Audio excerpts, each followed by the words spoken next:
Wrestling fans. It's your boy Rewind here tonight to talk about Smackdown. Smackdown, it was pretty decent tonight. It's probably one of the best Smackdowns I've seen in a while. So I kind of enjoyed watching it tonight. It had a little more wrestling. And it was a little bit better than the previous few month or so airs of SmackDown. But tonight I was pretty pretty okay with the show. So we start off with Corporate Kane in the ring, and he makes his match between Ryback and Ziggler versus Kevin Owens and Rusev, and he makes another match between Roman Reigns and Luke Harper, which in this match he banned Dean Ambrose along with Bray Wyatt and Braun Strowman from the ringside. So then, as he gets ready to make another announcement, Seth Rollins comes out and tells him to cut the crap. Nobody's fooled by him. Everybody knows that he's the Demon Kane, and Seth asks him why is he doing this to him. He never did anything to him. Brock Lesnar was broke his ankle, and he says he's not fit to be a director of operations and that he needs help. So Kane said, "All right, since you interrupted me, I was going to make another match with you in the main event, and you will face your former Shield member, a guy that you are very familiar with, Dean Ambrose." So we start off for our first match, which is between Roman Reigns and Luke Harper. As remember, Dean Ambrose or any member of the Wyatt family are banned from ringside. So Reigns wins the match with a Superman punch, and he turns into a spear, picking up the pinfall. So then we have a six-man tag match between the Lucha Dragons and Neville as their first New Day. New Day wins as Xavier Woods says Kalisto with the running knee after the distraction from Kofi Kingston.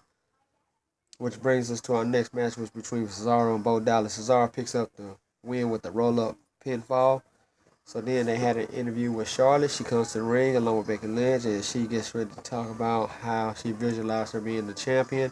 Out comes Paige, and she would say she's worried for Charlotte that Charlotte's not worthy or strong enough to be Divas champion. And Becky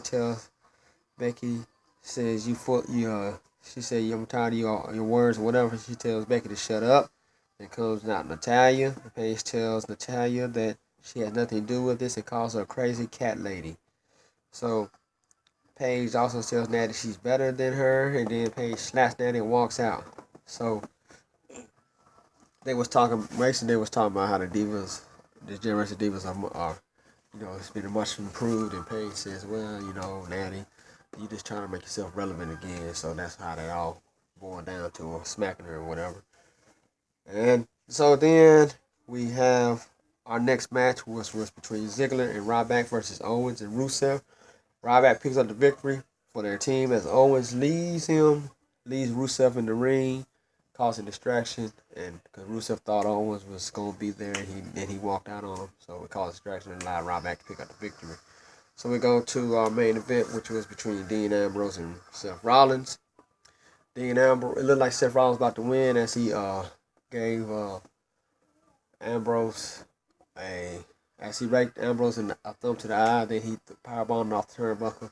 Looked like he was going to set him up for the pedigree, but the lights go out with Kane's, demon music or whatever. And Seth Rollins get distracted as he's looking around for Kane, but Kane was nowhere to be found. So Rollins gets pinned by Dean Ambrose as Ambrose sneaks up behind him and small packages him for the 1-2-3 victory, defeating the WWE champion. So after the match, Rollins tells Kane that if he continues to mess with him, he will suffer the same fate as Sting because he is still the man and he is still the WWE champion. So, I look forward to seeing Kane and Demon Kane, that is, and Seth Rollins possibly having a match at Hell in the Cell. So, that's pretty much how SmackDown went. Like I said, it was fairly decent. It's been a lot. It's a lot more improved than the last couple of weeks or months of SmackDown episodes. I wasn't really too disappointed in it. Could have had a better dialogue. Also doing the show. They had an interview with the Dudley Boys as they talk about their match with the New Day at next Saturday from Madison Square Garden, and then they get interrupted by the Chinatown Players, who tells them, I just want to shake your hand. I want to wish you out the best of luck out there against New Day, because when you finish with New Day, you're gonna have a prime time problem to deal with. So it's gonna go. The angle's gonna be between those three teams until they decide what they're gonna do with the tag team division. Because that's the only three teams to getting the title recognitions anyway. I mean, the Loose Dragons, they're pretty much irrelevant. They just tag and the other Los Matadors. I think all those are just dauber tag teams for the Dudleys, primetime players, and New Day. Because the Usos ain't been there. It's one of them still injured, I suppose. But overall, so it's pretty decent.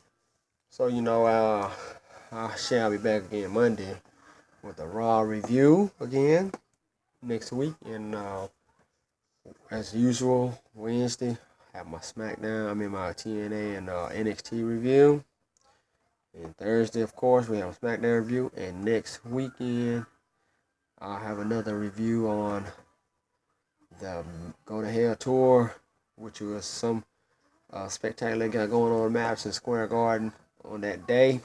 On that not this Saturday coming up, but the following Saturday. As they got a little thing that's gonna be on WWE Network with Brock Lesnar and Big Show supposed to be in the main event, and also like I said, tag team titles will be defended again as New Day will take on the Dudleys. So how that goes off, I give a review on that. So got a lot of wrestling going on this week. So as each show comes off the air, I try to make it my point to give a review as soon as immediately following each show. So so I can get you caught up on the latest in the sport of wrestling entertainment, and so that way whenever you get up in the morning, if you sleep if it's late or whatever, and you want to know what happened on your favorite show, SmackDown, Raw, TNA, NXT. Then you'll have your results. If in case you can watch it for whatever apparent reason is, you will know the results. And every once in a while, if I find out any breaking news, I'm always willing to share it with you, because right now there's another breaking news in that source of mine trying to tell you they narrowed it down to 5 opponents. One of the 5 who Brock Lesnar could possibly be having a match with at WrestleMania next year, and they have been down to Roman Reigns, but Roman Reigns don't like he might be the odd man, might not be the man, because he might be in the world title hunt. Then there's talk of him possibly wrestling The Rock, and also the Undertaker, of course, and another guy there that I just don't see happening, because he hasn't been wrestling since how many years. Boy, everybody's one time all personal favorite, the Texas Rattlesnake, Stone Cold Steve Austin. That's right, you heard me say it first. Stone Cold Steve Austin has been talked upon wrestling Brock Lesnar at WrestleMania next year, and I think that started brewing when Stone Cold had a Paul Heyman on his Brock off podcast, and they started talking about it. So that might be a possibility, but I think that's too far fetched out there. So and some people having in their opinion that this could be the final match of The Undertaker at Hell in a Cell. But I still think he has one more match left in him. I think he's gonna go out with a flare with on top, at WrestleMania. I think that will be Undertaker's last match, as it will be in his home state of Texas, in that miserable place that I can't stand, just AT&T Stadium in Arlington, Texas. Because the reason why I don't like it, it ain't the state I don't like it, it's the fact that it's the home of, for those of you who do not know, my arch rival, the Dallas Cowboys. I'm not a Cowboy fan, but I am a Philadelphia fan. But, we're not here to talk about football, so, I'm here just to give my reviews and to give you some information that has been leaked to me. So, but, I'm done. Like I said, I'll see you again Monday night as I hit my Raw review. So for those of you who don't get to watch these shows, look up my page, subscribe to me, watch my reviews, cause I keep it like it. I tell it like it is. I'm always trying to give you the best reviews, and always trying to tell you my output. I don't cut no corners. I try to tell you how it is, how I think it should be, and how I feel, you know. So, you know, I try to put a little excitement to it, you know, a lot of enthusiasm. Sometimes I make crack a little few jokes, but sometimes I get real down and dirty and talk trash because it ain't this I'm talking trash, I'm talking about how I feel that the companies are doing. So, you know, hopefully that I will continue to prosper in my reviews and that I will get more people to finally, you know, get a good look at my views. But once again, I am the blind, and I would like to say peace, God bless, and I'm out.